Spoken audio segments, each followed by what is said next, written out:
Walang pasok sa April 15 and 16, 2024? Oops, bago ko ma-excite, makinig ka muna. According sa DepEd Advisory na inilabas ngayong araw, ay walang face-to-face classes or on-site classes sa darating na April 15 and 16, 2024. Lunes at Martes yan sa mga pampublikong paaralan nationwide. Pero, may pero ulit.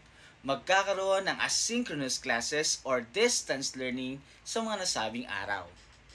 Ipinatupad ito upang bigyan panahon ng mga mag-aaral na tapusin ang kanilang mga nakapending na assignments, projects, activities at kung anumang gawain na kailangan nilang tapusin. Sa darating na Lunes at Martes din ay hindi nire-required ang mga teaching and non-teaching personnel na mag-report o pumasok sa paaralan. Samantala, ang mga activities na inorganize ng Division and Regional Offices sa mga nasabing araw ay hindi kakansila bagkus itutuloy ang mga ito.